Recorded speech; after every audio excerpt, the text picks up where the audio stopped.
why don't you start off by telling us a little bit about how the idea for the guide came, and how it's developed over the last 10 years. Rio For Partiers started 10 years ago. I had moved from Chicago back to Rio after living there for 16 years. And I realized that Rio didn't have a proper travel guide. All the other travel guides, Frommer's, Lonely Planet, and so on, they're all outdated. And back then, and and not only did it need an updated travel guide, but it also needed an easier to read, easier to consume travel guide. And currently, back then, all the existing travel guides were 300-page manuals that nobody had the patience to read. You'd spend 3 weeks reading something to enjoy it 1 week in Rio. I said, I'm going to come up with like a more visual travel guide. That's gonna have a lot more photos. Everything is going to be explained visually. So that people can consume this in an hour. Are we on? Yeah, we're on. What tips would you have for tourists coming to this area? The first one would be to get Rio For Partiers. Just to get a travel guide I wrote. I believe in. I designed this, to give tourists the best, my readers, the best possible time here in Rio. Everything in here, was is very consciously thought of, just so that foreigners, whether it's Americans or Europeans or anybody, arriving in Rio, they can hit the ground running, go do the best activities during the day, best activities during the night. Enjoy the best food that Rio has to offer, and just really immerse yourself in Rio culture, the Carioca culture. Right. What part of your book are you most proud of?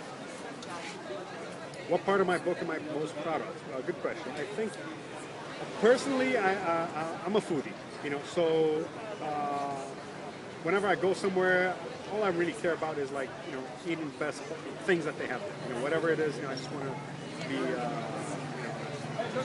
can tell me, this is the oldest church in the world, or whatever. It's not as impressive to me as eating the best croissant from France. And this section is something that we did spend, quite a bit of time on over here in the book. It's this chapter called "All the Stuff You Gotta Try." So we have street foods and snacks, bar food, desserts, stuff you never ate. Just stuff that you'll find in at the supermarket and grocery store. That's unique to Brazil or to Rio. And everything you should drink, alcoholic or non, and fruits and juice. So I think this section is the one I'm most proud of. But at the same time, we do have a few innovations that I'm proud of as far as travel guide content goes, which is for instance the the nightlife. We take nightlife, divide it into every day of the week.